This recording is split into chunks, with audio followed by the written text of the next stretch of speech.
Punganur MPDO కార్యాలయంలో రికార్డులు కాల్చివేసినట్టు వచ్చిన సమాచారం అవాస్తవమని జెడ్పీ సీఈఓ గ్లోరియా తెలిపారు. జ్యుడిషియల్కు సంబంధించిన కాగితాలు, పెళ్లి ఫోటోలు కాల్చినట్టు గుర్తించిన జెడ్పీ సీఈఓ గ్లోరియా సాధారణ నిధుల నుంచి 1,36,00,000 రూపాయల స్వాహా కేసులో సిబ్బందిని సస్పెండ్ చేసినట్లు తెలిపారు. ప్రైవేట్ కంప్యూటర్ ఆపరేటర్ సునీల్పై కేసు నమోదు చేసినట్లు వెల్లడించారు.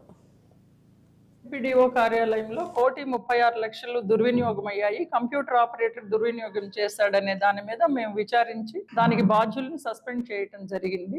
దానికి సంబంధించిన ఫైల్స్ అన్ని కూడా ఆఫీస్లో ఉన్నాయి. అవి ఇప్పుడు మీకు కూడా చూపించడం జరిగింది. అయితే దానికి సంబంధించి ఈ ఫైళ్లు అక్కడ శ్మశానంలో దహనం చేశారు ఆఫీసుకు సంబంధించినవి అనేది ఈ రోజు పేపర్లో వచ్చింది. దానికి దీనికి ఎటువంటి సంబంధం లేదండి. ఫైల్స్ ను కూడా ఈ రోజు తగలబెట్టిన ప్రదేశాన్ని కూడా మేము పరిశీలించడం జరిగింది. ఆఫీస్ సిబ్బందిని విచారించడం జరిగింది. ఈ పేపర్స్ చూస్తే మన ఆఫీస్కి అసలు సంబంధం లేని పేపర్స్ ఉన్నాయి.